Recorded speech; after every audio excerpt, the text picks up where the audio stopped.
Hello and welcome our blood viewers to RTD's English edition news. We begin with the major and top headlines. The head of state returns home following a private visit abroad.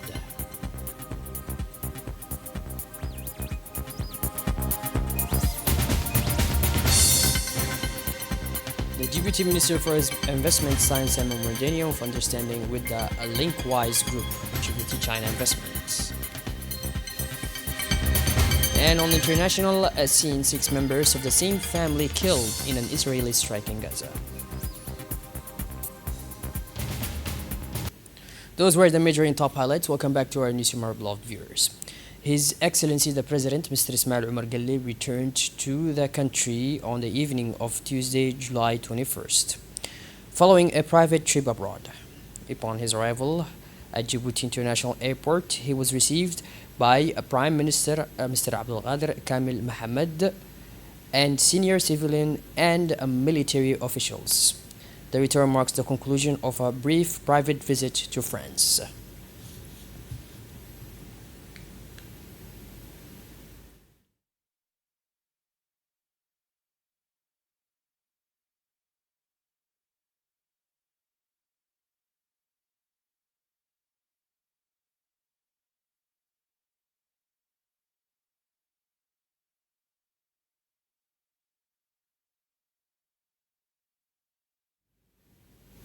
Within the framework of his official visit to Italy, the Minister of Economy and Finance, Mr. Elias Moussadaouele, visited the Honorary Council of the Republic of Djibouti in Italy in chairman of COBAG Group, Mr. Marquez, at the group's headquarters in the capital, Rome.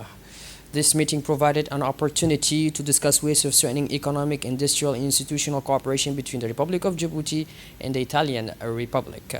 The talks focused on several key areas: Djibouti's strategic position. The minister emphasized that Djibouti represents an important regional hub in transport, logistics services, trade, and finance sectors, providing access to a regional market comprising more than 400 million consumers.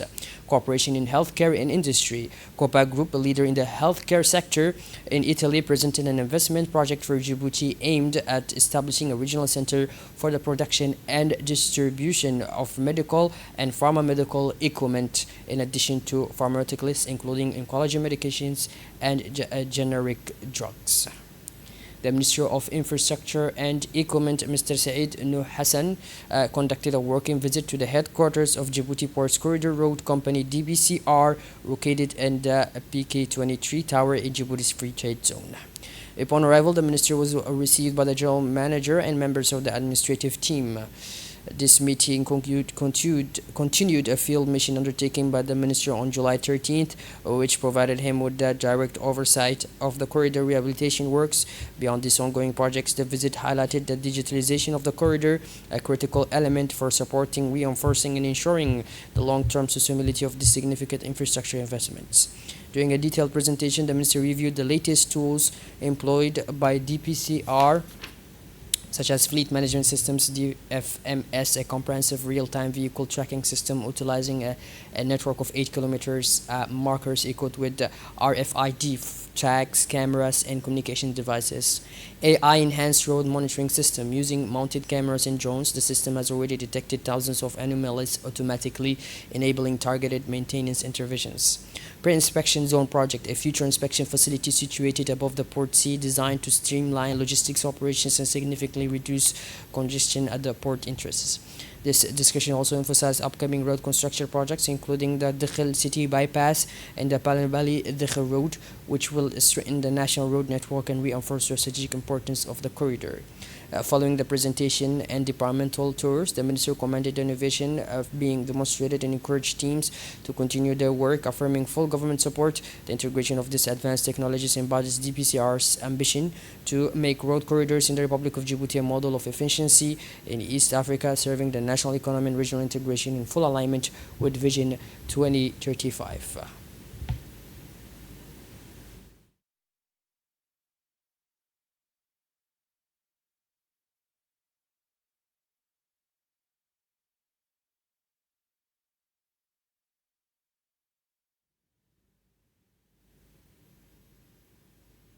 The government of Djibouti, represented by the Minister Delegate for Investment and Private Sector Development, Mrs. Mariam Hamadou Ali, held a high-level meeting with a delegation from the Linkwise Group, headed by its founder, board chairman, and the chief executive officer. The meeting held at the Daila Hotel culminated a working mission spanning July 14 to 2026 to explore an integrated investment project aimed at strengthening economic cooperation between Djibouti and China in the digital infrastructure and energy sectors.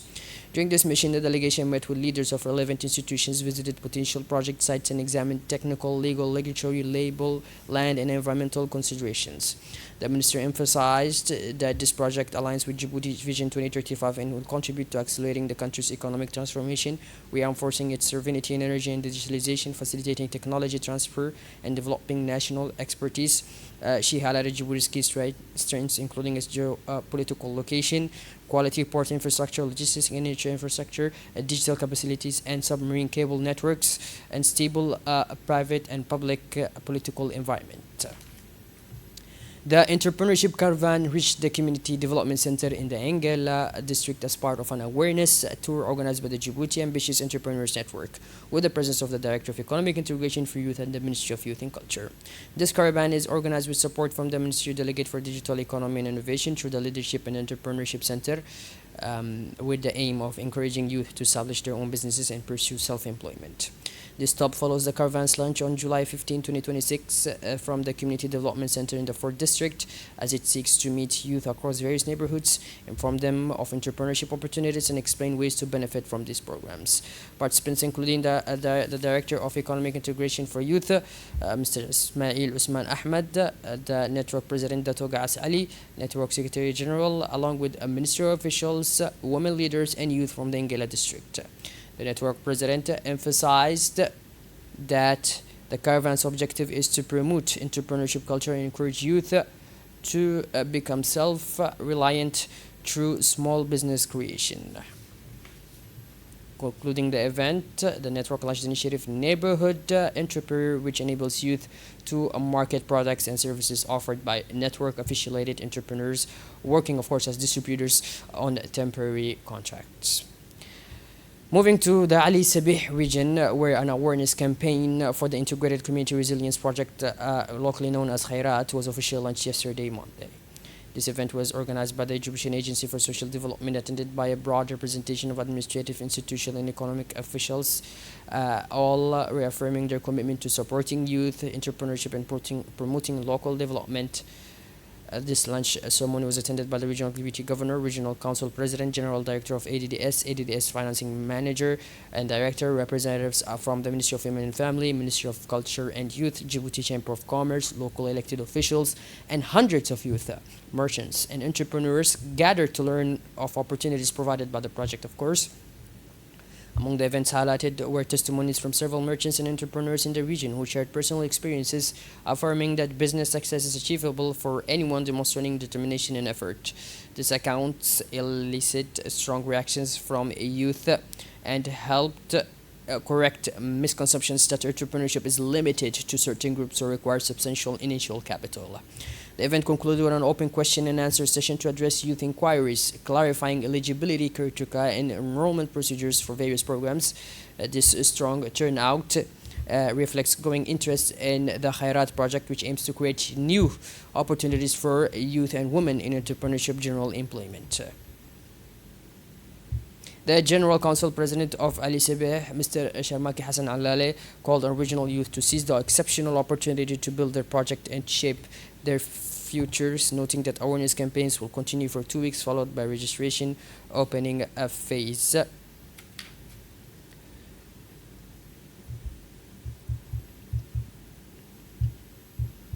The second Deputy Governor of Ali Sabih region affirmed that this day represents an occasion filled with joy, noting that when it concerns economic development and promoting the role of youth and women, all these elements covered today in this initiative.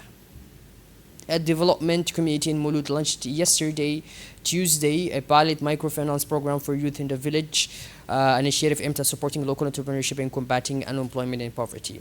The loan distribution ceremony was held in the Regional Council Branch Conference Room in Mulud, attended by Regional Governor, Regional Council President, Governor of Mulud, and Mulud Development Committee President.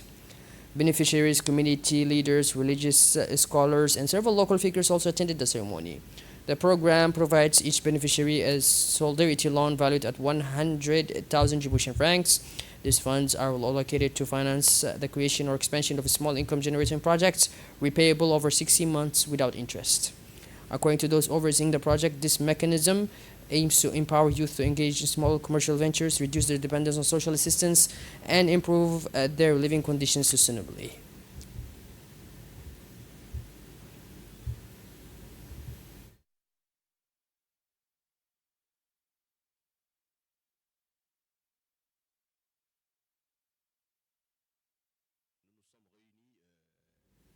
The regional council president of Dakhil opened his remarks by praising the initiative led by the Mulu Development Committee, noting that this organization has previously launched several important initiatives in community service. He explained that the current initiative is based on investing in youth and empowering them to work and create their own projects, affirming that regional authorities welcome and greatly value it. Shifting towards the regional scene now, the Somali federal government endorsed a memorandum of understanding with the Arab Republic of Egypt to strengthen cooperation in maritime transport and port infrastructure sectors, a step reflecting deepening bilateral relations between the two nations.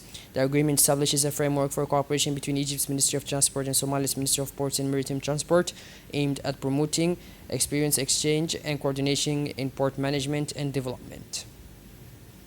Six members of a Palestinian family, including four children, were killed in an Israeli airstrike targeting a house in Gaza City.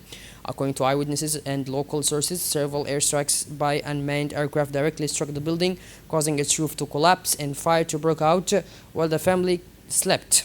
Residents noted that no warning or evacuation order was issued prior to the attack. Spain received its national team crowned champions of the 2026 World Cup with an official and public reception befitting the honor, while the Argentine national team runner-ups received similar recognition in Buenos Aires despite their captain's absence. Tens of thousands of supporters gathered in Madrid streets to celebrate La Roja's victory over Argentina in the final match. King Philip VI and senior officials received the players before they participated in a motorcade abroad on an open bus traversing the capital aimed crowd cheers. Well, but these are blood viewers. We finally conclude this edition. Thank you for being with us and make sure to tune in later for more as usual. Have a wonderful evening and take care. Thank you.